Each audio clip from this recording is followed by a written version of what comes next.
Joining here with us this evening is Detective Robert Weber. Detective Weber has 18 years experience with the Peoria Police Department, and he's going to be the one that will be sharing topics with you surrounding internet safety. And I'm going to turn it over to him. Hello, thank you. I think we can. Thank you. Thanks. Hi, my name is Detective Robert Weber. I've been with the Peoria Police Department for the past 18 years. I'm originally from Chicago. In my time here with the department, I've served on patrol. I've also served as a motor officer, conducting DUI and fatal traffic accident investigations. For the past 9 years, I've been assigned as a detective in our criminal investigations section. The first 3 of those years, I was involved with our Special Victims Unit, which conducted sensitive investigations involving both adults and children. For the past 6, 7 of those years, I've been conducting electronic computer forensics for the department. What that means is anytime a cell phone, computer, GPS device, iPad, pretty much anything that can either receive, store, or send data is something that would come to us to be analyzed. And that can happen for numerous reasons. It could happen due to a crime. It could be some type of high liability situation for the department or for the city. It could be also something that a victim needs because they were the victim of a crime, or other reasons such as bank robberies, homicides, domestic violence, harassing, cyberbullying, sexting, all of the above. So I've been doing that for the past 6 or 7 years. The field is constantly changing, and we are always constantly trying to keep up. But as you know, technology advances very quickly, and it's up to us to try and keep on top of it. So I'll move on to the next slide, and we'll get going. If there's any questions, please feel free to forward them to us. We're going to be happy to take them. We can take breaks or however it's convenient, and make sure if absolutely we know the answer that we'll get that addressed for you. If not, we'll look into it and get an answer for you as well. What is social networking? So it can be many things to many people, and it also depends on who you are. I decided to kind of break it down by age to try and narrow down what it might mean to different folks, different age groups, things of that nature. So for those, I kind of started with the age of 70 and above. It may mean nothing to them or very little. My mom is actually in her 70s, and I asked her, what is social networking? What is the internet? What does it mean to her? And she said her response was, is that Facebook, that Twitter thing, basically. And I told her that was right, that those were 2 things that were very prevalent currently on both online and on social networking. My next question to her was, what does she use the internet for? What does she do to get on the internet? I knew she had done something such as email, shopping. I know she likes doing that. So I wanted to see what else that she was involved in. She actually said that she games a lot.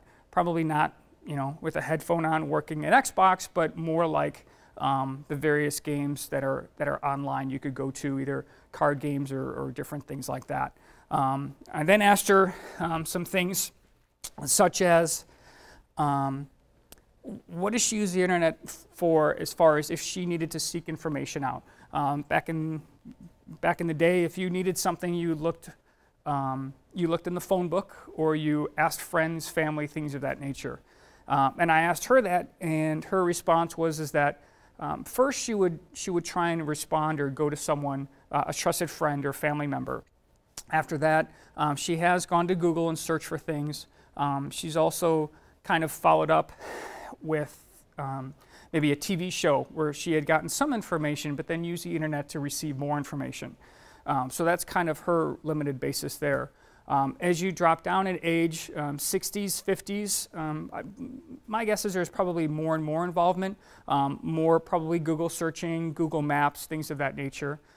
Don't know how many social sites they may address or may be involved in unless they're really passionate about like a particular topic. That's usually where we see kind of those first wisps of interest and curiosity.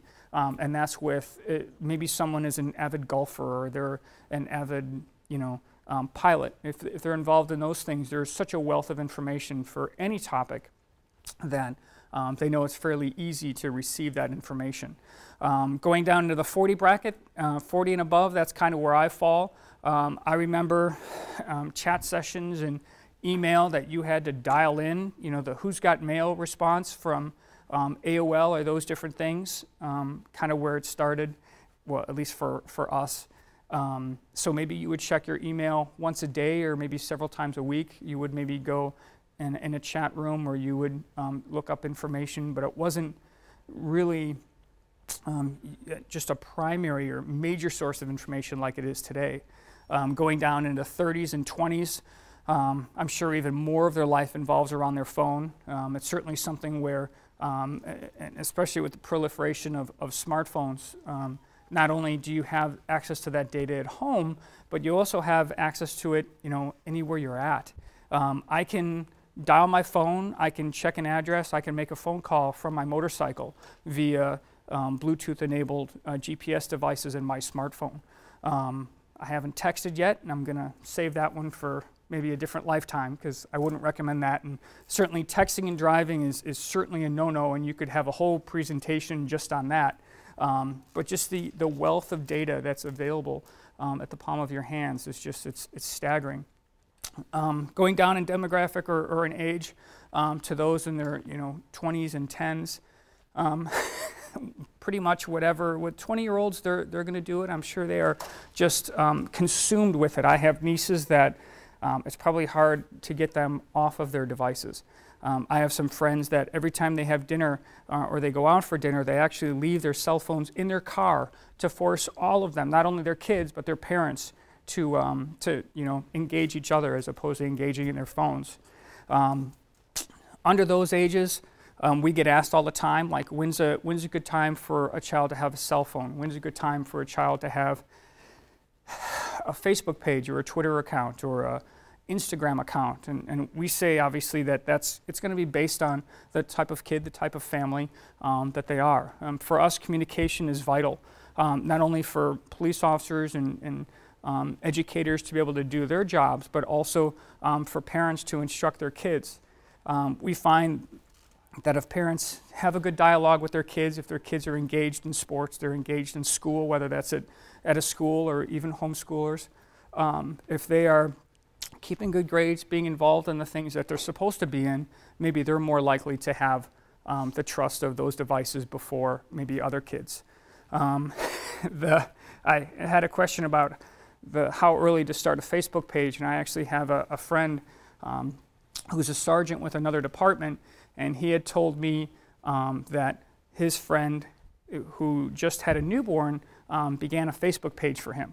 And I was very surprised by that, and my next question was, why?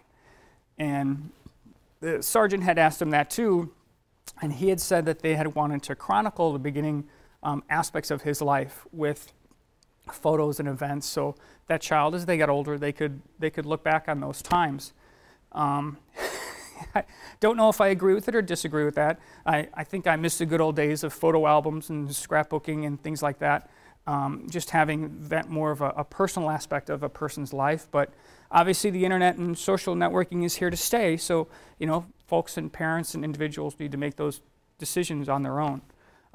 Moving on, so that's probably a long-winded explanation of what social networking is, but broken down, what really social networking does or is the social networking sites provide individuals and groups with a virtual environment where they share stories, pictures, videos, and participate in chat rooms, blogs, and forums with friends and family, as well as acquaintances and strangers. By providing information about yourself and your experiences via blogs, chat rooms, email, or instant messaging, etc., you can communicate either within a limited community and the whole world. Because there's no such thing as an individual or a limited community on the internet. Just because you may send something to one person or one group, once it leaves your computer or your mobile device, your cell phone, your iPad, your tablet, it's gone. And once it's in the internet, it's there forever.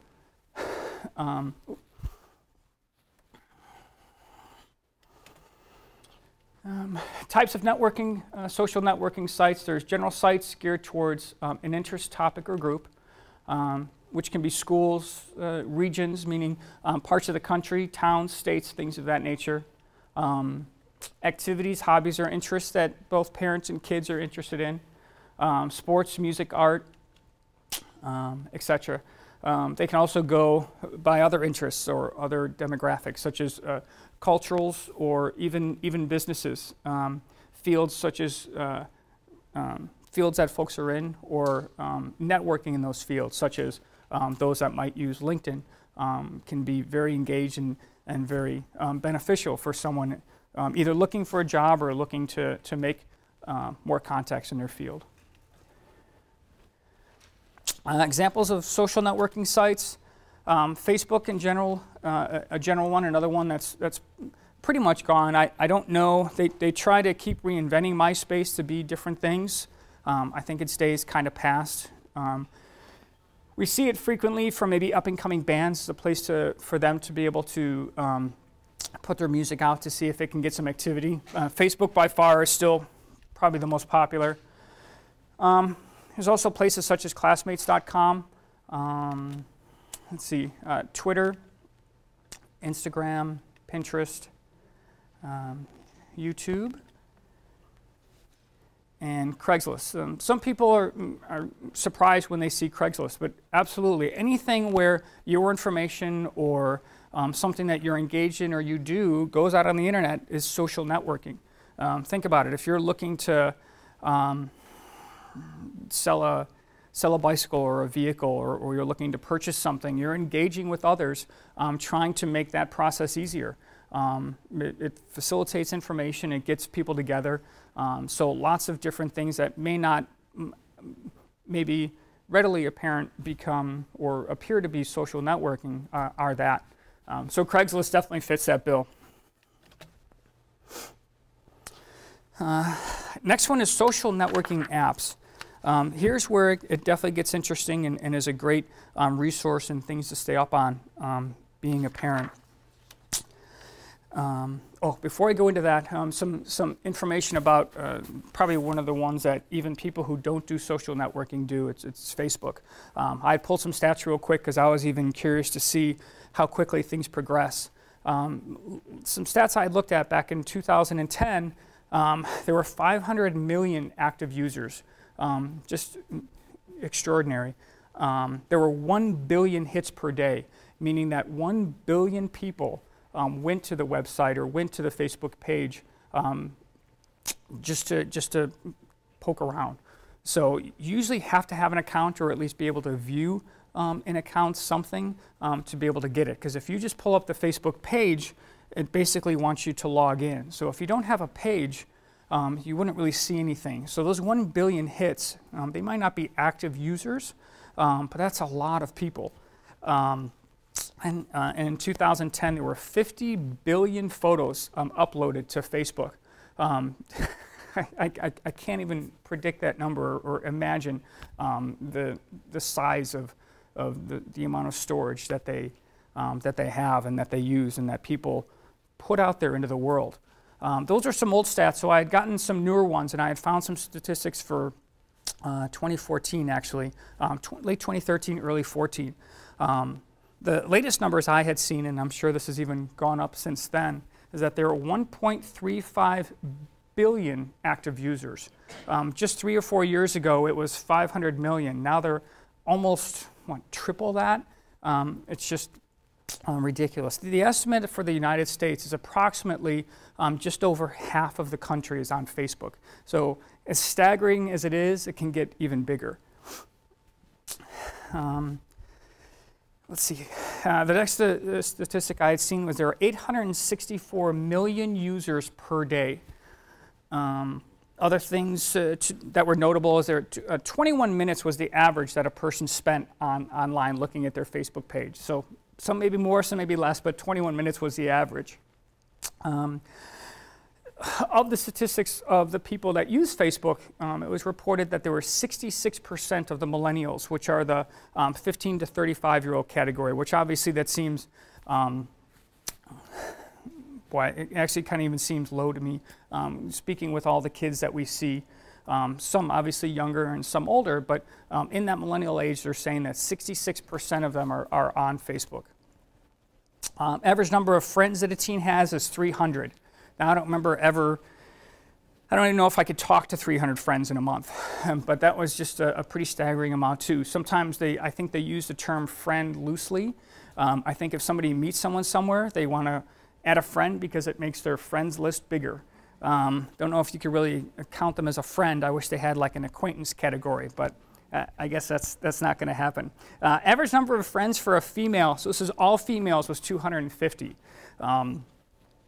Pretty interesting. 45% of internet users, 65 and over, use Facebook, which I thought that was really surprising. I didn't think it was that high, but that's a pretty good amount.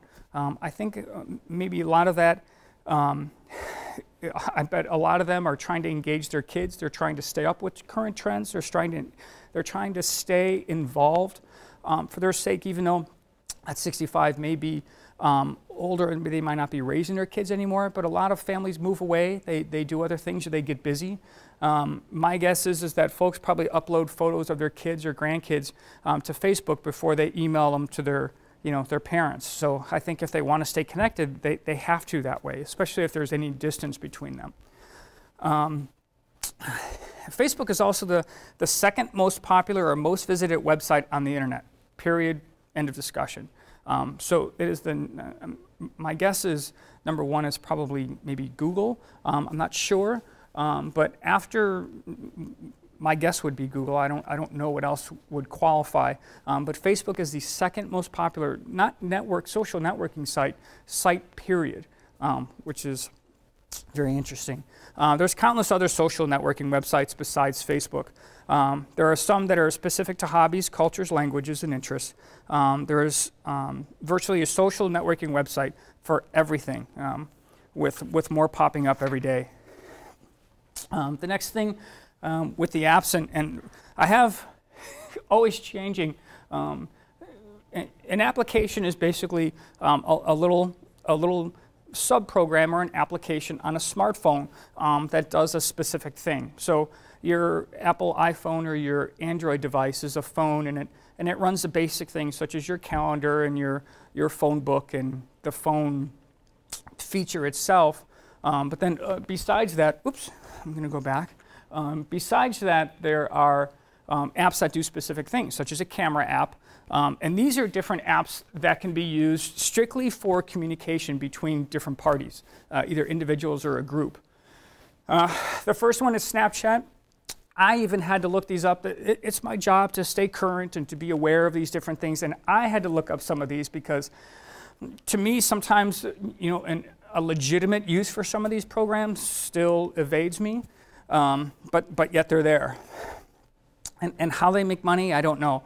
Or how they stay around, I don't know. But I guess if enough people use them, they get the interest that they need. The first one is Snapchat, if anyone's not familiar with that one. It's basically an application where I can send an individual or a group a photograph. And they get a certain amount of time. It could be 2 seconds, 5 seconds, up to like maybe 10 seconds to look at the image, or now I believe they do videos, and then the picture's gone. Not sure what the legitimate purpose of that is. I can think of many illicit purposes for it, but legitimate purposes, I don't know. I guess it might be fun for certain things, but that you might think of fun, engaging, like legitimate ways to use it, but they seem pretty few and far between to me. Whisper was one I had to look up. I wasn't familiar with that one. The application was considered to be a share and express and meet application. That's how they build it. Anonymously share your thoughts and secrets. That to me is just interesting as far as why do you want to share a secret with someone you don't even know? I don't know. I guess I don't get it. The next one I had looked up and was listed here is Wicker. No idea what that one was. That one is considered, and they have it billed as a self-destructing, secure, private, and anonymous. It's considered, it's basically they build as being top secret.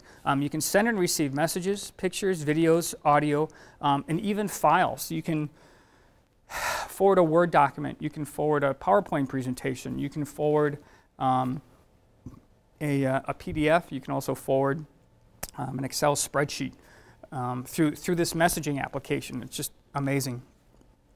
It also has the ability to set an expiration date, so you can select a time for the message to expire. So that's Wicker.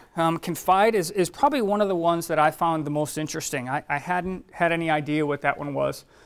So when I looked that one up, excuse me, it's billed as an off-the-record messenger, encrypted, disappearing, and screenshot-proof messages to foster genuine, unfiltered, and efficient communication. It's blocked out. You have to swipe to reveal it, and then it becomes blocked out again.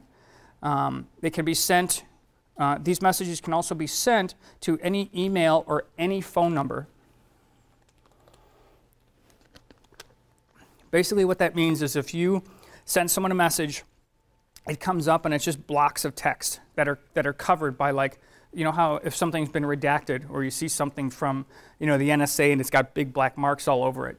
Basically you swipe that mark and there could be 3, 5, 10, 15 of them in a message. So you can only unlock parts of the message at a time. So you swipe it, it displays the text, and then it goes gray and you can no longer open it again. And then you move on to the next block. To me, that doesn't, one of the things they had mentioned in it was that it was an efficient form of communication. I'm not sure how you would consider that to be efficient unless you were, you know, really wanting to not have someone see it. So basically, if it ever came to a point where somebody wanted to look at that message, they wouldn't be able to look at it. It would just look like basically a block of just blocks of colored or grayed text that or blocks in different sizes where the text used to be. Next one was Slingshot. It takes videos and pictures and sends them to one or many. And the interesting with Slingshot is they can be locked or unlocked. If something is locked, you can send it to someone, but they can't unlock it until you send something back to them. Not sure if that includes both picture or video or audio, or if it's just text messaging, but I believe it's pictures and video. So if you lock it, they can't unlock what you sent them until you send them something back. If you're done with it or you don't want someone to see it, you can just kind of swipe it away, like most messaging programs have the ability to do, so it's not retained. Next one is Stitcher. It's a secure messaging application that's encrypted. So as it travels, once it leaves the device, travels over the internet, and then comes to the other device, it has a secure connection where that can't be read. And that can consist of things such as pictures, videos, PDFs, documents, Excel spreadsheets as well. Avocado is something I was not familiar with either. That's promoted as one of the best couple apps. Wasn't sure what that meant, so it had said that you can share pictures, video, calendars, and lists, doodle and put stickers on photos, share a media gallery, and also share your location. Which brings up immediately red flags for anyone, hopefully as a parent or as a law enforcement officer or something. It's like, obviously someone can just say, I live here. But when they do it in the forms of these messaging apps, it just makes you worry because you see all these different apps and all of the ways that they have to hide this information from parents. So obviously it's something that you have to stay on top of them. Also, most folks are familiar with the messaging app that comes native with the phone. Well, all of these are completely separate from that. So if you use something such as Avocado or Confide or Whisper or Snapchat, you would never see them because they're completely separate from the normal messaging applications that are on the phone. Last one is Stinger Messenger. It's billed as being a secure messaging application. It's password protected per conversation, which I thought was interesting. That I guess if someone is afraid that someone's going to look through their phone, even if they have that password for the phone, that each individual conversation can be password protected. It can also save photos directly in the app. Most applications, they take photos. A few of them, like Snapchat, they may or may not also appear somewhere else on the phone. So if you do have good communication with your kids, or if you're a child and you have a good relationship with your parents, both sides need to be careful, because some of these photos may or may not appear in the regular photograph application of the phone. So that can be a way, if kids are trying to hide what they're doing, usually sooner or later they're going to goof up and they're going to forget something. Or they get lazy because they want to keep something around. So with these apps, it makes it easier for them to hide that activity, because those images or videos or text messages wouldn't appear anywhere else. So definitely things to be concerned about. But if you were a parent looking at your kid's phone, and you've got maybe several of these on there, are you necessarily going to know what they are? Unless they say a messaging application in them, you may kind of breeze over it thinking it's probably nothing.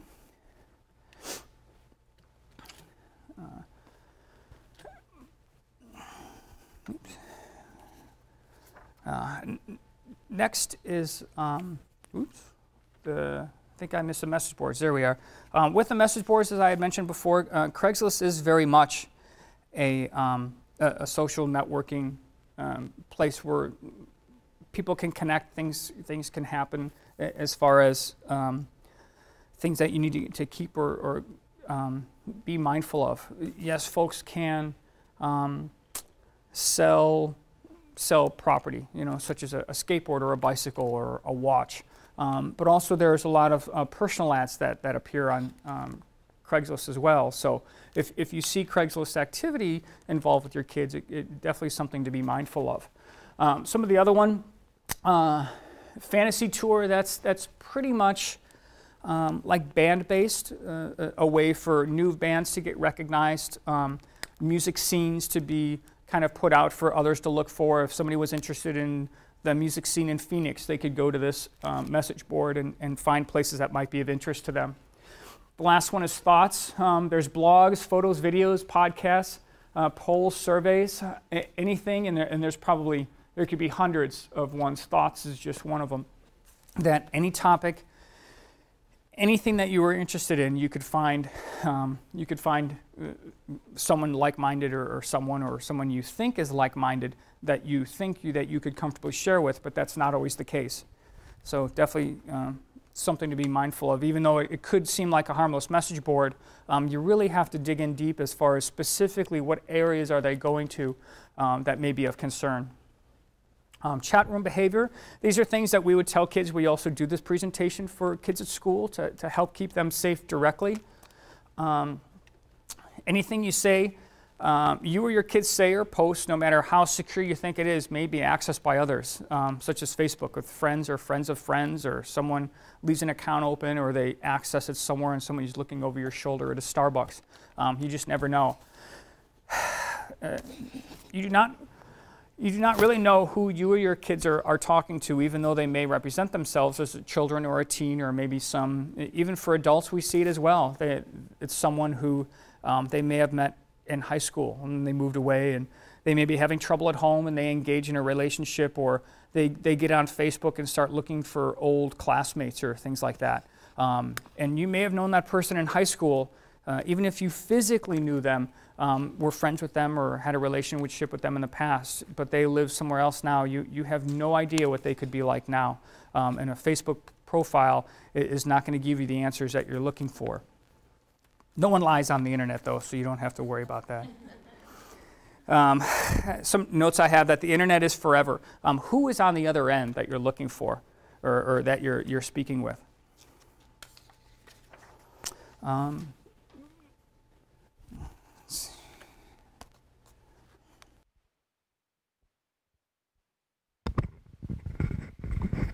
So, as a parent myself, if I wanted to be proactive rather than reactive, so rather than going through my child's phone and trying to figure out what apps are already there and then looking them up to see if they're appropriate or not, like, how do you as an investigator and how do I as a parent stay in front of that so I can educate my kids and know, what things are out there that they may not already have on their phone yet? I mean, it changes every day. So like, how do you find out about all of these things? I am going to get to that, and a lot of it is being nosy, extremely nosy, and communication, being involved in your kids' lives. Sometimes it comes down to, and the most efficient thing I've seen is that most parents that have good relationship with their kids, they have a random audit of their phone. Okay, unlock it and hand it to me. And if they don't, there's a reason why. And if they don't, they lose the phone. Hopefully they have enough of a relationship with them where they can work through it, and it's not, the heavy hand that comes down on them as far as ramifications, but that may be what's necessary. Being nosy in your kids' lives as far as some folks may not like Facebook or Twitter, but what we've seen be very effective is that if parents are also on Facebook and they have their friend, that like, okay, we'll allow you to be on Facebook if our account and your account are connected, we're friends. Or they choose to have a family account. I've seen folks that have done that, where it may be the Weber family or it may be the Smith family, and what they do together. So if they post something, anyone else in their family is going to be able to see it. I've seen where the audits are very effective. There's also more, I want to say intrusive, but that also subversive also, where most cell phone companies have the ability to also receive the data that their children are using on their phone. Some people are really for that if there's a concern, or they'd rather not go that route. They'd rather keep the lines of communication open. Do a spot check, and then if there's a problem, they deal with it. But the biggest thing is being nosy. Who are your friends, or who are your children's friends talking to? What activities are they engaged in? Have they had the same friends for many years, or have they kind of fallen in with a different crowd and now you've seen some behavioral changes? So it's being active, it's being involved, it's being nosy, it's being communicative, it's being all those things. It's a lot of hard work, but those social networking, I mean, to say that your kid is not going to use social networking, unless they live somewhere where there's no electricity, I think that's impossible. They will find a way. They will use a friend's tablet. They will go to, the internet. You can buy a tablet now, for next to nothing. Just a really simple internet-only tablet, and have all the applications that you could want. Some devices, like Android phones, even though they may not have phone connectivity, they can still connect to the internet. So they can have a small device, this big, that they can still communicate with others and have internet access. The classic, not the classic, but an iPod Touch is not a cell phone, it's not a tablet, but it has internet connectivity, it has Wi-Fi. And a lot of these apps that I had mentioned will work on an iPod.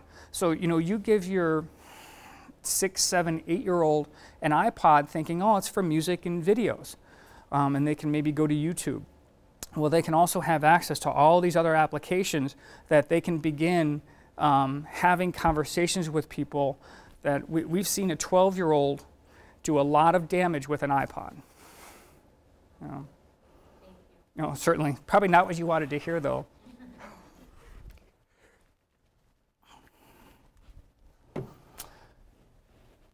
Okay, chatroom behavior. Some of the biggest things are I think I covered all of that. Oh, if kids are on your parents' account, what they say or do they come back to you. So some folks prefer to have like a family account, but then there can be ramifications to that as well.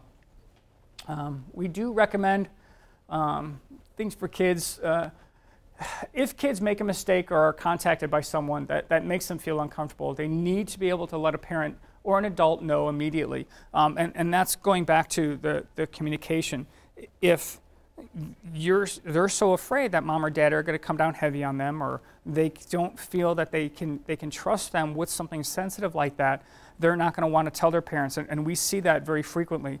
And there can be some other factors too from the person perpetrating the event, but if they know that mom and dad are trusted, Whether it's now when they're younger or older and maybe have too much to drink and they need a safe ride home, they know that they can do that without getting the wrath that night and maybe having just a very rational discussion about it maybe in the morning. Otherwise, they won't come forward, and that just perpetuates it. And that can actually be what predators are looking for. We'll cover some stuff in a little bit, but they will use tools to actually prevent them from, well, of course, they don't want to be told on. So these perpetrators will take steps to put them kind of the victims in a bad spot to where they feel that they can't let anyone know.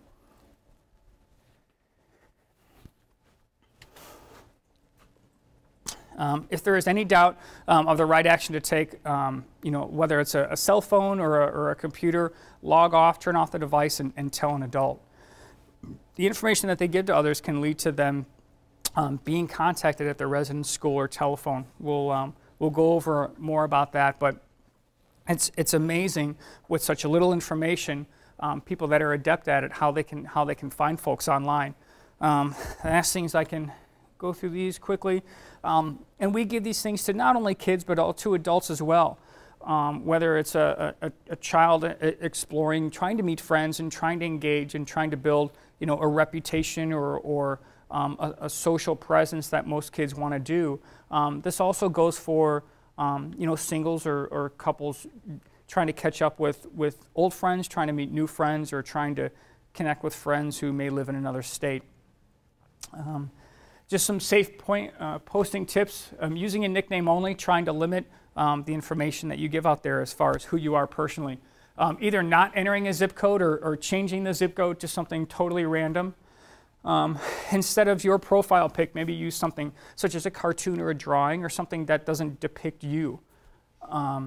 Making your profile private and asking permission. This is kind of geared towards kids, but asking permission to add a friend from their parents. Hey, this is a person I've met, I'd like to add them as a friend, and engaging in that dialogue with the kids to be like, okay, who is this person, where did you meet them, why do you want to add them as a friend?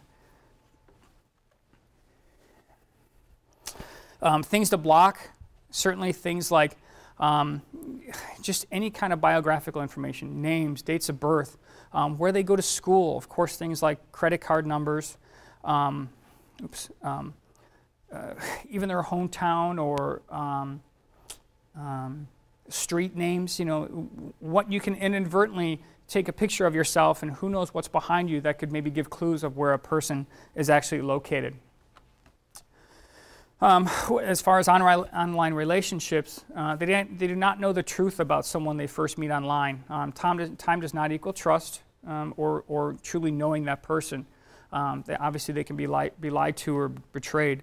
I don't know how many friends. I've been married for the past 14 years. We have 2 great kids. I speak with my wife when I go home. I don't need to text her unless she tells me to bring milk home or something.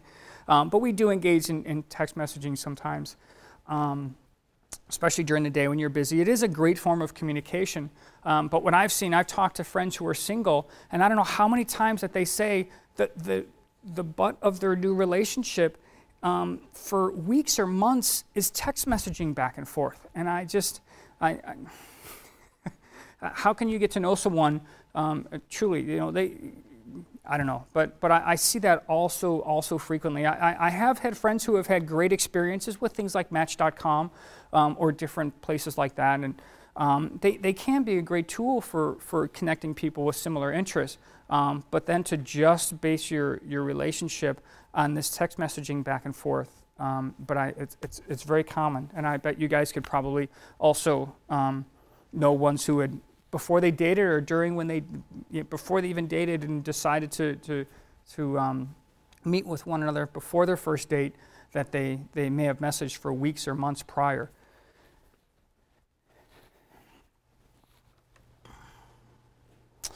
Risky behavior or what are kids sharing? Talking to people in various places online. They could say they're down the block, but they could be across the country or in another country. Adding strangers to the buddy list without knowing who they are physically. Talking to strangers about sex, looking for pornographic content, acting in a rude or nasty manner, harassing or posting embarrassing information about others online, posting personal information in their profile or a blog or a web page, sharing their personal information with strangers, and using use of file sharing programs for illicit things such as pornographic images, as well as things that are more commonly used for, such as music and movies. For those of you that aren't familiar with the file sharing, it goes by many names, but basically all of the computers are on the internet, but they're all connected together. So let's say, you know, there's 50 people and they are connected to this file sharing site.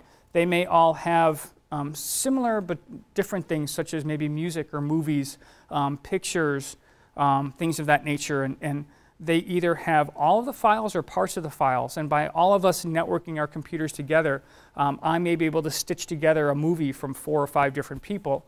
And usually with those sites, they want you to have your computer open as well. So then all of your content, such as movies or music or pictures, you also share with others. And that's pretty much how the file sharing programs work. And there's so many of them, and they change pretty readily. But if you do file sharing, or it's called a peer-to-peer network, where there isn't like a central server, everybody has either the same content or parts of the same content. And that's how the files are shared. Okay, I believe this is one of our first videos, and we will make that quick.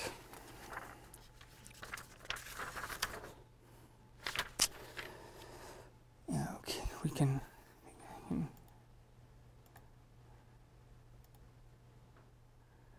I can go through some real quick information just as a background story. In 2002, the girl's name is Casey Woody. Typical 13-year-old, and she was a good student, member of her school band, liked to go online. Her mom had died when she was 7. She lived with her dad and her 19-year-old brother, meaning that there was probably something missing as far as obviously that care of her mom. But she did have a support group. She had a loving dad. She had this older brother who also lived with her in the house. She had met a boy online, or who she thought was a boy online, an 18-year-old by the name of David Fagan, in a Christian chat room for teens. She didn't doubt his identity because the picture posted in David's profile was of a brown-haired, blue-eyed teenage boy. What Casey didn't know was that David Fagan didn't really exist. She was really speaking with a 47-year-old male by the name of David Fuller. He had used the photo of a nephew in his profile. Fuller was an internet predator who had set his sights on Casey. She had made the fatal mistake of sharing some personal information with him. In December of 2002, her dad, who was actually a police officer in the community, was away at work. Her brother, the 19-year-old, was actually visiting the college library to get some work done. Casey went missing.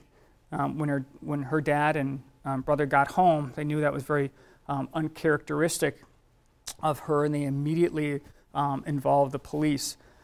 It became a very big event with not only local, state, and federal investigators. Within 20 hours, they had information on who the suspect was based on information they were able to gather from her presence online. And he had actually abducted her and killed her, and then, unfortunately, he then took his own life before they even had a chance to get any information from him as far as why or how he was able to single her out. So the biggest tragedy of this family and this young girl, thinking she's speaking with some 18-year-old boy from a Christian website, turned into something as unfortunate as this. I think I can get the video to play.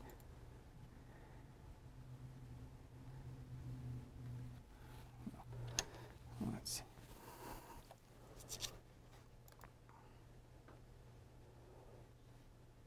I can't.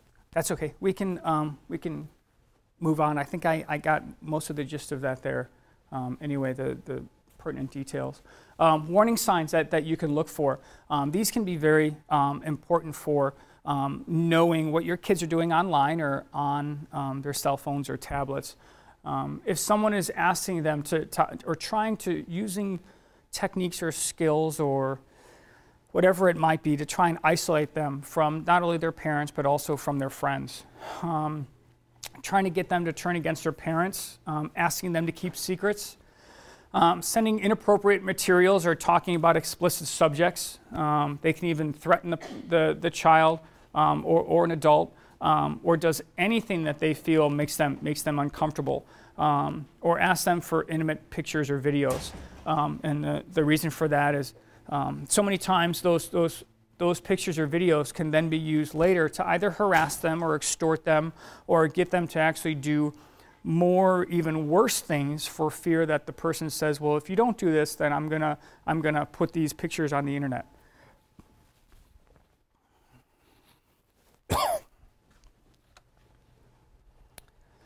And things we certainly tell the kids, such as let's go private, which means some chat programs have the ability to be in a room where the others can also view that conversation. When you say let's go private, then that conversation becomes just between those two people. So that can be concerning if it's something that isn't appropriate. Where is the computer in the house? If the computers, we see a lot of folks that try and keep that engagement going, they put the computer in a common area. So it makes it difficult for kids to be isolated when they're using it. Certainly it depends on their age or what kind of relationship you have with them, but if there is any concern, put it in a more public place where it's more difficult for them to maybe not have someone looking over their shoulder, which that shouldn't be a problem. They shouldn't want to be bothered by someone that's coming and seeing them if they're at the keyboard or on their laptop or tablet. Certainly things like, I know someone who can get you a modeling job. Who's your favorite band, designer, or gear? That may seem innocent, and a lot of times it can be, but then they will use that, and predators can nurture relationships for weeks or months, and they document everything. They will use that where they might be one person the next time, and they'll gather a bunch of information about someone they may be interested in. And then later they'll create a new profile with all of those traits that your son or daughter might enjoy. And then there can be this instant connection when they pop online and they see them. What do you like? Oh, my favorite band is this. Oh, really? I love that band. And things like that. So if someone's really seeking information, just wants to know everything about them, there could be a reason for it.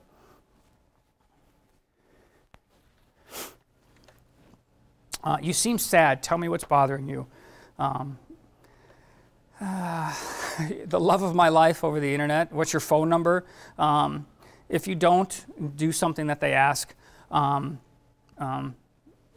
what I ask. I'll tell your parents, or I'll share your photos in a photo blog or webcam directory, file sharing network, and make you look bad to your friends or family or the world. And heaven forbid your son or daughter or anybody wants to have that kind of a negative presence. So it can lead them to do things that they may not want to do. Okay, here we go. Great. I believe this is only like maybe 2 minutes. So. I didn't think that I had anyone to talk to about what was going on in my life. All the bad things, all the feelings I had for myself, just normal teenage feelings. So I just met someone online that I didn't know, and he said that basically the grass was greener on his side. I first met him on one of the private chat rooms where you just talk to like so many people, and then I would make my own. And then we talked from there. And that progressed for about a month. Well, I knew from the start that he was how old he was. I didn't even think that we'd have a relationship. He was like a stranger, and you can tell stranger things that you're never going to meet, stuff that you couldn't tell your friends. He was saying you're not worthless. You can come over here, I'll take care of you until you can, basically take care of yourself. And you won't have to deal with that anymore. And I just thought that was so much better than staying where I was. Well, the second time I ran away, I didn't want to, but I knew if I didn't, there might be like a little more trouble, because he came to my house, and I get this call from someone else that he talked to online, and she said that he was outside waiting for me, told my mom I was going to go out for a walk for a little while, and then I took off. I would rather went to my friends, which would have accepted, because I didn't know at the time that most of them were going through the same thing I was. I was gone for, it was about 2 days, and then they caught us at another bus terminal. They finally charged him with taking a minor over state lines, and he's right now sitting in prison. It was scary because he called me, because then he knew where I lived. He knew what my phone number was, so when he gets out of prison, he could just call me right back again and start this all over again. Well, he said he'd done it before, but he never got caught. So the only thing that's in my mind is, where are they at? Where were the past people that he's met before? If you say that it's not going to happen to you and you keep progressing more and more, then it's eventually going to happen to you whether you want it to or not, because you never know who that person is or what that person's capable of, because he could one day just show up, or he or she show up at your doorstep just waiting for you. When you're getting over your head, you're thinking, oh no, my parents will know what I'm doing. I can't tell them. They'll get mad. I'll get in trouble. Well, don't think of it like that. Think of it as if you keep talking to this person over the internet, you don't know what they're capable of. Yeah, there has been different scenarios played in my mind of what happened and what could have happened, and the one that did happen, I was lucky that I'm not dead on the side of the road right now, 6 feet under. That's how I feel about it. I can't believe I did this. Why did I do that for? It's all these things. If it's like a fairy tale that never happened. It's very scary.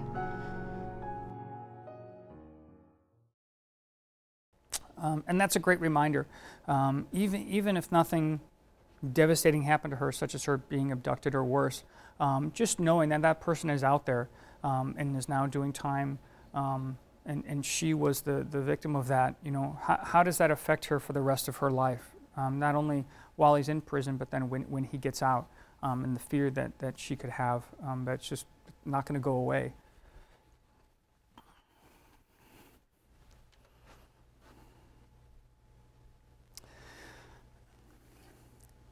This next one also is, I think, even shorter. It has to do with most, I think, men that we see or talk to or deal with specific cases think that, oh, that only happens to girls. And that's not the case. Even if it's not something outwardly that they're doing something wrong, they can be victimized as well. And it happens all the time. And sometimes they're even easier targets because they think it's not going to happen to them.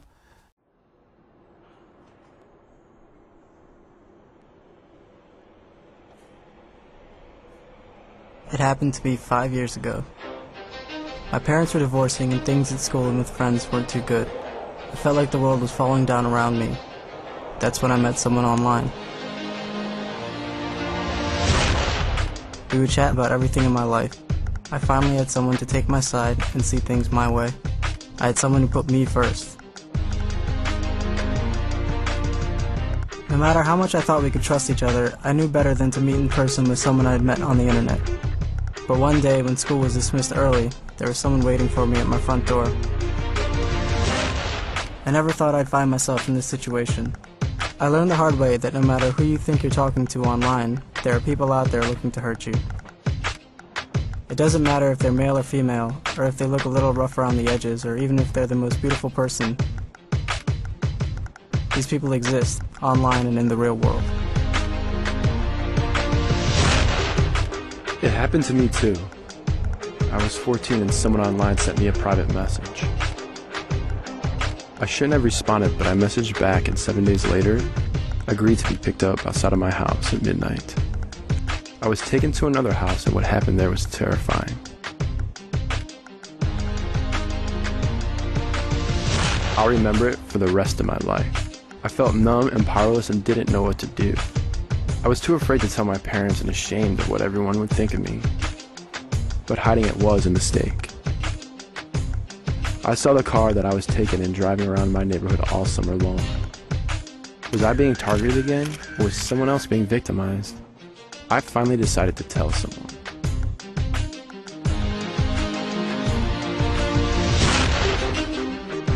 I have to live with the decision I made to trust someone I met on the internet. But the important thing is that I told someone.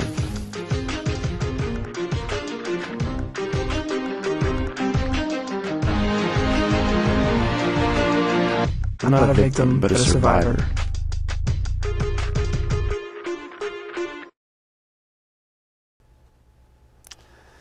A great point with that, and one of them even mentioned that. Obviously, never meet with someone in real life who you first met online without, a lot of legwork, a lot of reassurance that who this person is you're meeting is who they say they are. You don't know for sure if people really are who they say they are. If they think it's appropriate to meet with someone, always discuss the meeting with parents first, meeting in a public place and never going alone. It's a good idea to first have parents speak with the parents of the person that you want to meet. And these are examples of things that we would tell kids because either they think, oh, it's okay, we'll meet in somewhere public, and then they do that. And as the one male had referenced, they got to talking because they felt this deep connection online and everything they had shared. Then they decided to go back somewhere a little bit more private, or hey, I'm just going to crash at your house, and then they slip him something in a drink or something like that. So even meeting them it can be dangerous. That is a different one. This one, basically, I had just taken some notes on where Kara had met the subject online, that they had engaged in a relationship, and then one day there became a dispute over her coming home late because she wanted to go and see her 18-year-old boyfriend. That turned into a more serious matter where the boy actually came over to the house and killed her parents, and then took her, kidnapped her, and ended up, I believe it was the next day they were involved in a pursuit. They had made it, I believe that was in New York, and I believe they wound up in Indiana a day later. Actually ended up being the law enforcement spotted the vehicle, engaged them. They ended up chasing them. The vehicle crashed, and he was taken into custody and charged with her with the murder of her two parents. Don't believe that was ever her intention, but she had felt this connection with this boy and nurtured this relationship, never knowing what the ramifications that could happen.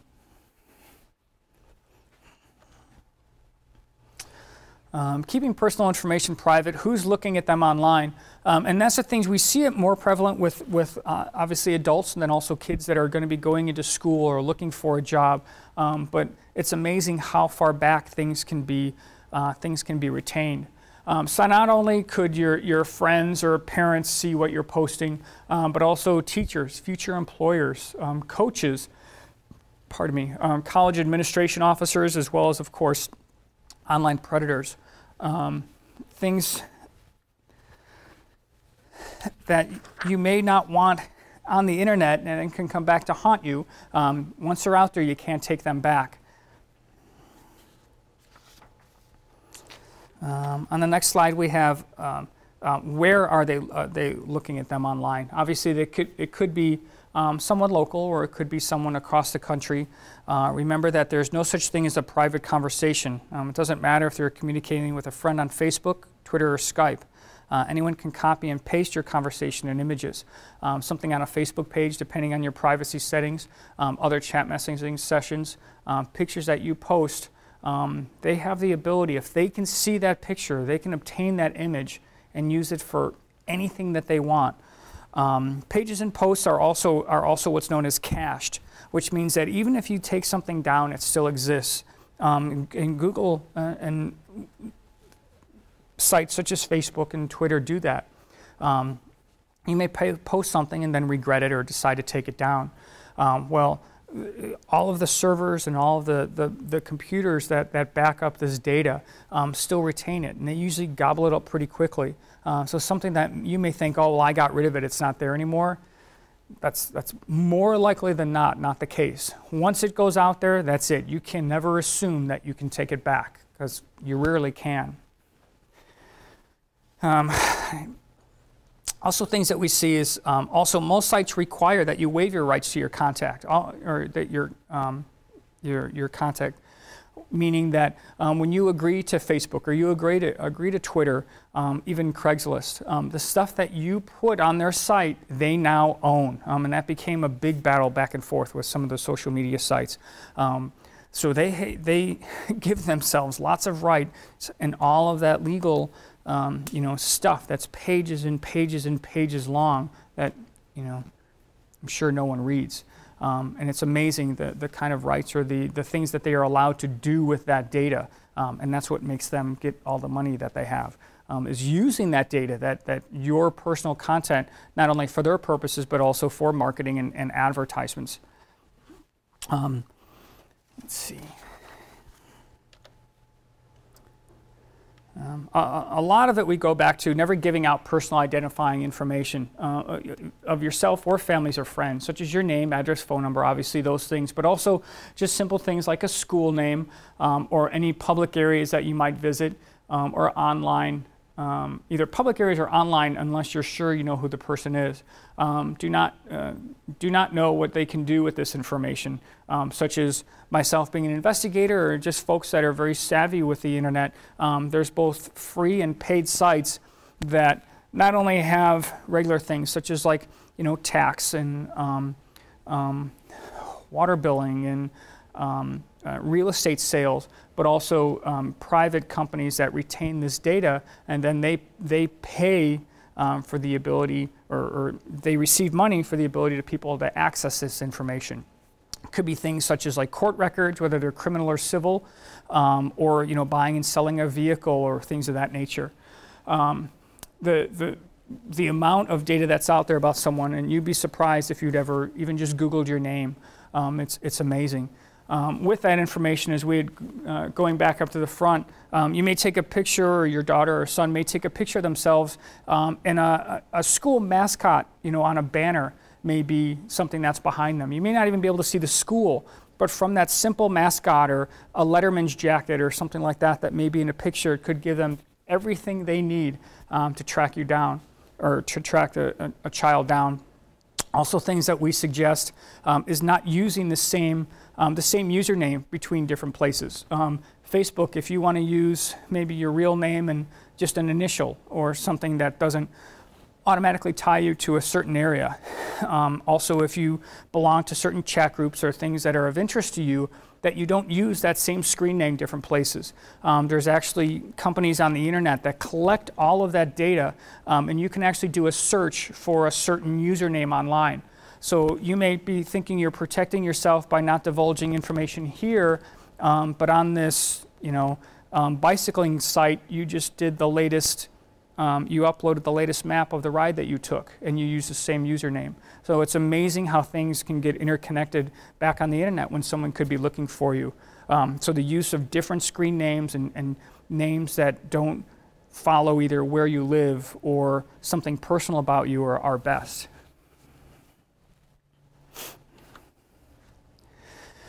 As we had mentioned before, things like privacy settings are crucial, such as friends only.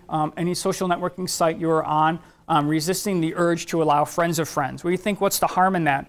But sometimes friends of friends, you may know someone, but who knows who they're friends with?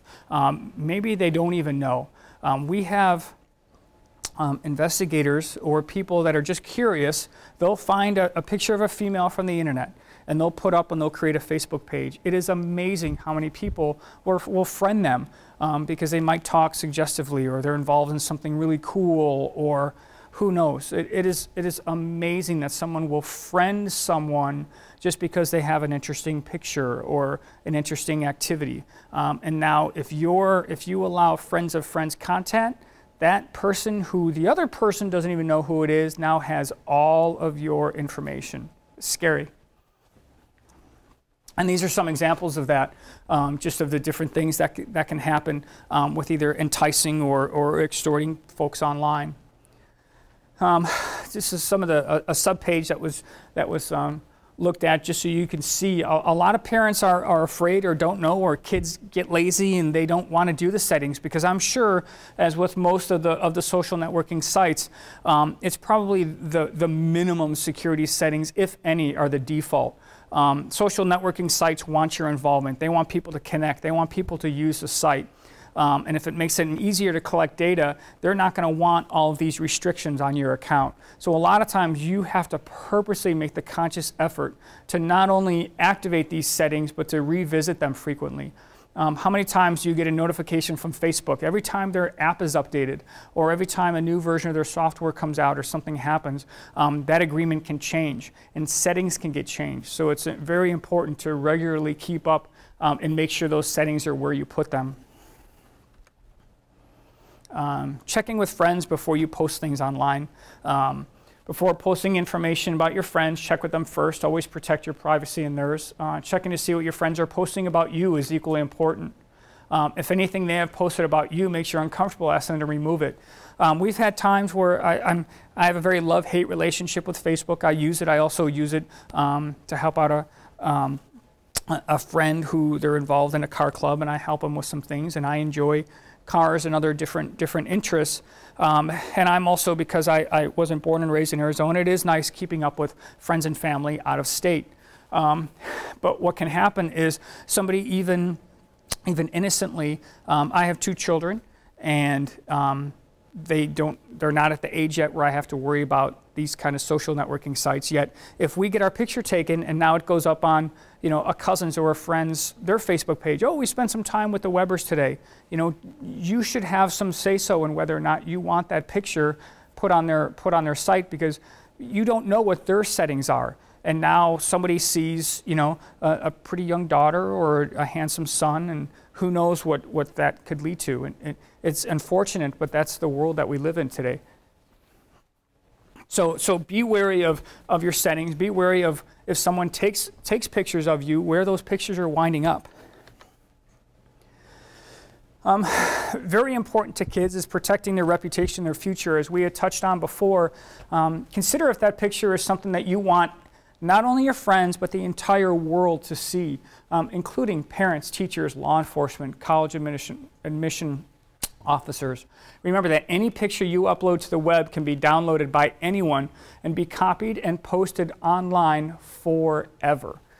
So maybe that compromising image of you at a party or something somewhere that you would rather not have posted online, they actually have, and sometimes it may not even be you doing it or you being actively involved in it. You can Google pass-out pages, where I think just recently ASU had that issue, or another college, where somebody created a Facebook page, and then anyone or more of an even open type of blog, they see someone passed out, they take a picture of it and they post it.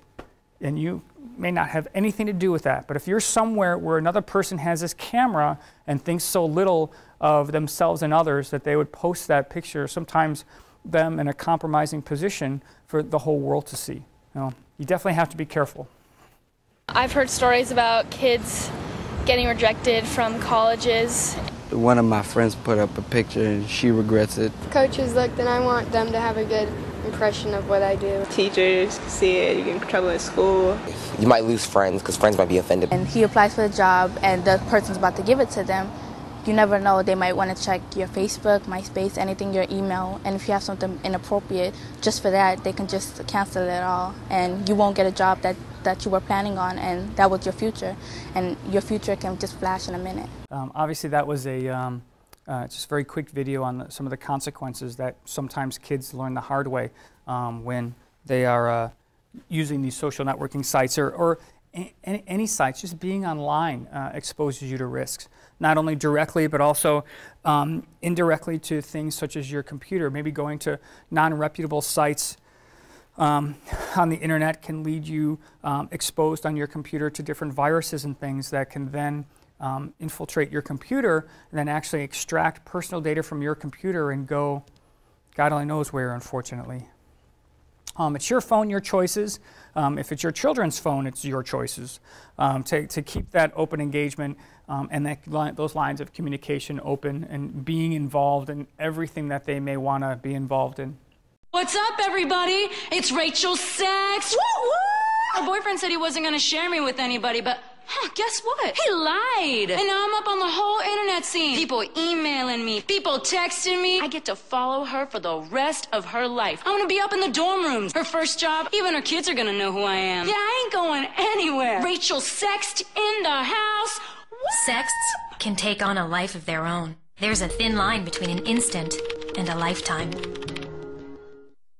That's a very graphic illustration of how quickly sometimes people feel just a certain animosity or a certain comfort in being behind a keyboard or a camera, but it's not physically them, and maybe how free or how engaged in a person they may want to become for whatever reason. And you could see someone who may be a very mild-mannered, low-keyed person can take on a different personality when they get behind a keyboard or a camera. So we usually get a fairly good response from that one.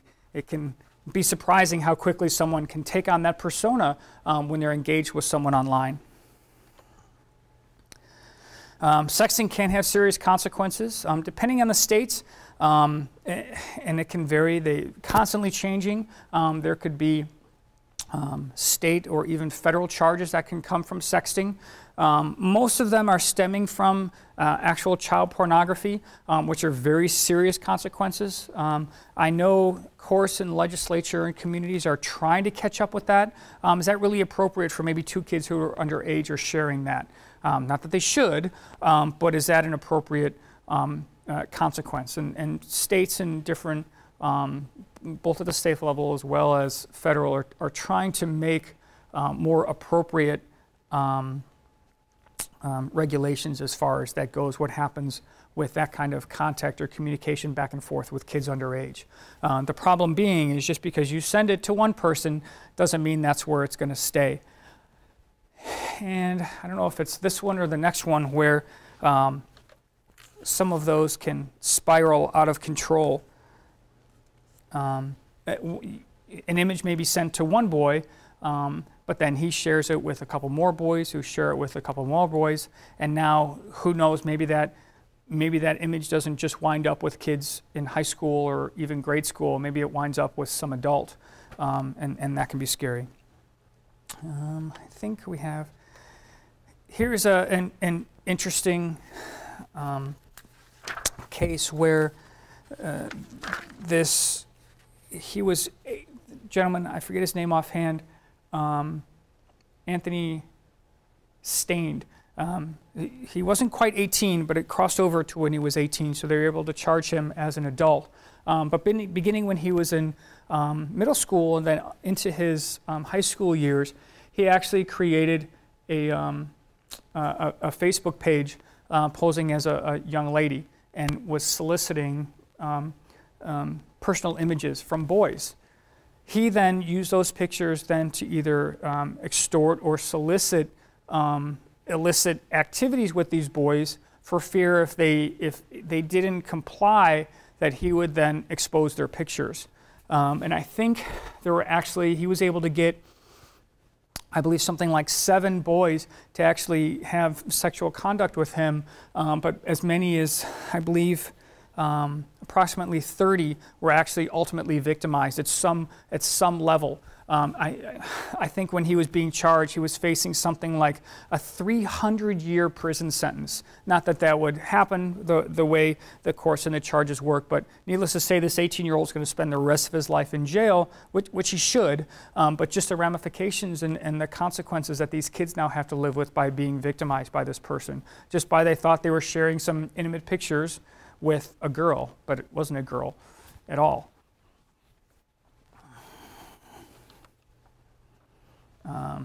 Safety tips, things that we always go back to. People aren't always who they say they are. Obviously, talking to a trusted adult, if anything, makes you scared, uncomfortable, or confused. These are things that we're going to tell kids if we have an opportunity. Sometimes we go to either different events or schools to provide these same presentations, and we obviously tailor it to the age group. But those are the things that we really try to hammer as far as keeping open communication, being careful about what you post, and absolutely telling someone if anything happens or makes you feel uncomfortable. Saving messages that could be used by law enforcement as evidence, don't delete it for fear that you're going to get caught or you don't want someone to see them. Obviously, going back to not posting personal information, securing your password, not sharing it with anyone, even your best friend. Be wary of scams. If you receive an email or bulletin that requests your username or password or directs you to a website that asks personal information, obviously don't respond. Pardon me, a company is never going to ask you for your credentials. They know your credentials. They're the ones that received it when you began the account. So you'll never have to worry about providing that information to them. Tips for socializing safely. Thinking about how different sites work before you decide to join the site. Meaning, is it something like some of those more illicit messaging applications, or is it something more general like Facebook that might be okay depending on the age of the child? Keeping control over the information you post, always, every day, regardless. Everything that you post you have to be very critical of. Keeping vital information to yourself, making sure your screen name doesn't reveal too much about you, or as I had mentioned before, using different screen names for different activities. Posting only information that you're comfortable with others seeing or knowing about you. Remember, once your information is posted, you can't take it back ever. Someone can forward this information and millions of people can have access to it. Consider not posting your picture. Don't mislead people into thinking you're older or younger than who you are, and obviously not flirting with strangers or engaging in those kind of activities. Who can you contact for help? Before I get into that, we will see that here in a sec. Who can you contact for help? Parents, guardians, school personnel, counselors, administrators, things like that, SROs. We have a great school resource officer program in the city of Peoria. They are a great asset. We wish we would have had them 100 years ago. It is so nice having an officer engaged with kids. In light, unfortunately, of activities that are happening in the world, sometimes law enforcement has not always received a very positive eye, which is unfortunate. By far and away, law enforcement is very professional, and we're here to help you, otherwise we wouldn't be in this business. But having kids in the schools is so great that kids get to see an officer practically every day and engage in them on not just a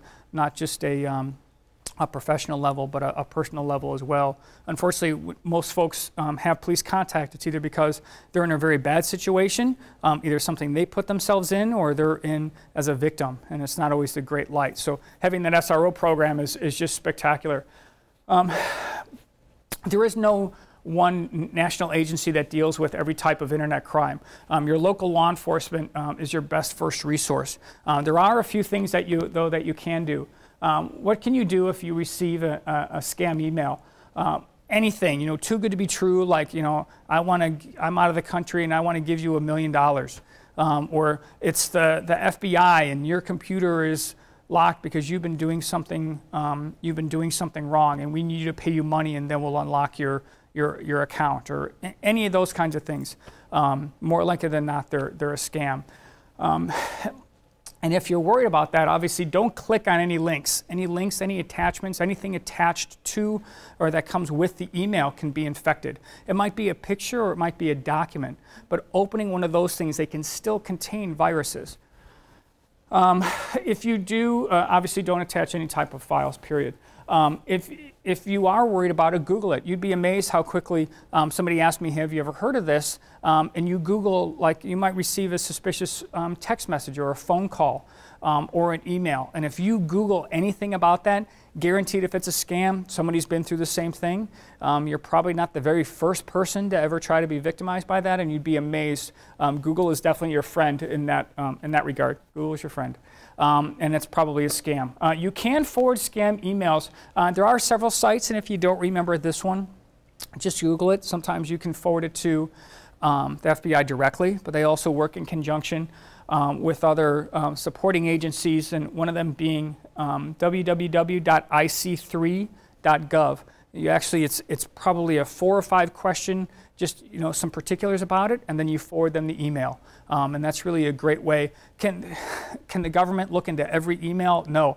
But what they do is they collect that information and they look for trends. Not only do they look for the amount of occurrences, but they look to see maybe where these are coming back to. And do they have the ability to go after them? If they're in the state somewhere, or they collect enough information, or enough people are being victimized that it warrants their attention, they can act on it. So it's not, you may not see an immediate result, but you might be surprised that they actually do follow up on them, and they are a great tool for that.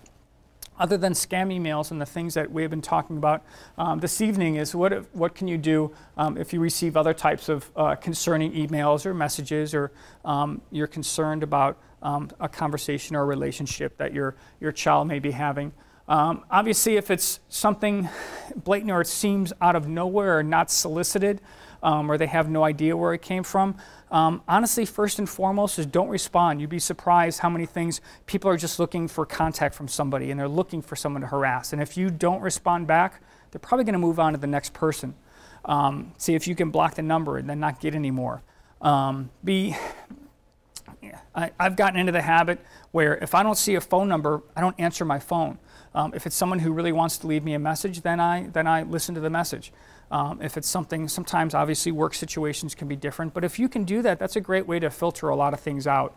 Evaluate the contents. Does it seem like it could be random or targeted? Is there something in there that doesn't apply to you at all? Or if it's harassing or concerning, is there something where it's like, that kind of seems like they know something about me? Is there a concern there, or is it just something where they're just grasping and they don't know you? Trying to determine whether it's valid or not. Could it be related to something else? A young son or daughter broke up with a girl or a boy, and now that person is trying to get back at you by going some other route. But even though it might not be directly connected, could it be connected in some way? So that can be concerning. And if that is the case, then of course, obviously consider school or law enforcement involvement to try and help resolve those situations. Parents or guardians, keeping that open line of communication, so important. Earning their trust, meaning can they come to you if they really need you? Or as soon as they hear about a problem, you come down on them and don't want to hear what they have to say. Guaranteed, that's a good way that they are going to talk to someone. You want that someone to be you. Engaging in dialogue with their kids. What are their feelings? What are their activities? What's important to them? Who are they engaging with? Don't ignore problems or assume that it can't happen to them. Ways you can be involved, I always go back to communication and trust. Not only do they need to earn your trust, but you also need to be able to be trustworthy to them. Being involved, be nosy, as I had mentioned before, it's a great tool. And even at my level, even though I get to do this for a living and stay connected, I still have to look things up because it's impossible to keep up with every application or social media site that comes up. So if it is something your kids are using, not only ask them about it, but then do your own research. Who are their friends? Who are their activities? What are their interests? Working together to keep them safe and allowing them to earn your trust. You're not going to be able to avoid them using social networking. They're always going to find a way. Someone had asked me, I don't want to ever be a victim of bank fraud, so I just won't ever have an online account. I won't do any banking online, or I won't do any of that to put myself in that position. Unfortunately, they don't like to hear that that's still not going to work. If you, just because you don't bank, if somebody gets a hold of your personal information, guess what? They are going to be online banking. So there is no way to prevent it. You're going to have an online presence. You're going to have that kind of presence online where you could be victimized, or even if you're not and you take those safeguards, someone can still victimize you that way. Yes, you need to keep track of your information, and if you choose not to use the internet for those kinds of things, it's great. But just because you don't doesn't mean somebody else might not, posing as you. No, that's something to think about, certainly. Other ways, electronic devices are a privilege when it comes to kids. Do they need a smartphone? I remember one of my detectives had a very younger child, but they needed a phone because of childcare issues. It had 4 buttons on it, and they were all predetermined. It could be, you know, home, mom, dad, and grandma and grandpa. That was it. There was no text messaging. There was nothing. I don't know how available those are, because everyone wants you to have a smartphone and wants you to have a data plan and all that, but those could be an option, as well as phones that you can lock out certain features. A lot of parental controls, you'd be surprised, are still available in phones that you can activate. Do they need a tablet? What does their home electronic use look like? As I had mentioned before, is it in a common area or is it in their room? Are they on their computer late at night or when you're gone? Do they want to turn away or turn to something else real quick, you know, while you're coming into the room? Be nosy and be involved. Even when things seem okay, you'd be surprised that sometimes kids can engage things very subversively. I just had this printed out before I came in, where whether it's a text messaging application that you might see during, say, an audit or a spot check of your kids, or just a chat session that you may be present for. There is a whole lingo that you can look up online about what kids use for. There are certain codes such as I love you too, or I love you is number 143.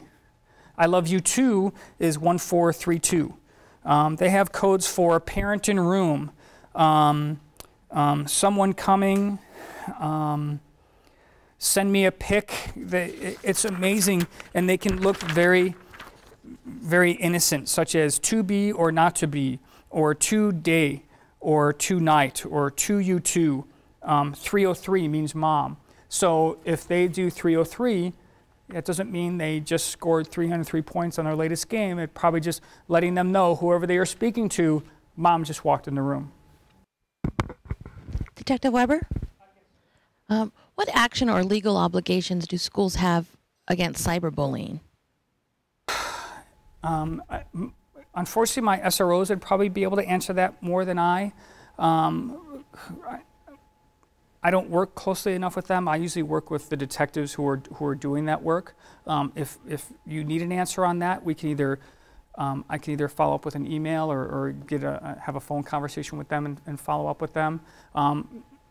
Regardless of any legal aspect, it's such a prolific thing that most of the schools I've seen in are taking great strides with not only programs such as the one that Peoria has, but posters, a lot of positive enforcement about not being a bully and getting, you know, other kids to stick up for them. I'm sure it still happens, but I know schools are taking a much harder look at it. You know, 10 years ago or 5 years ago or 20 years ago, did the police need to be called for somebody making a threat? You know, and I guess depending on how serious the threat was, probably 9 out of 10 times they could handle it at the school level. And I think schools still do a great job of handling things that without that resource that maybe we would have to be able to handle. And the way we handle things may look different than the way a school has that flexibility to do, as opposed to just strictly law enforcement. So that partnership, though, is great, and we love having, as I had mentioned before, having our SROs there to keep those lines of communication open. And I'm constantly learning in that department because I don't know, unfortunately.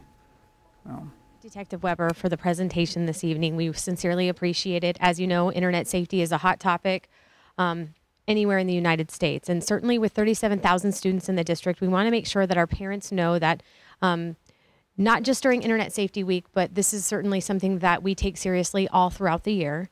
And we are very, very happy of the partnership that we have with our local municipalities, especially Peoria Police Department. So thank you very much for coming.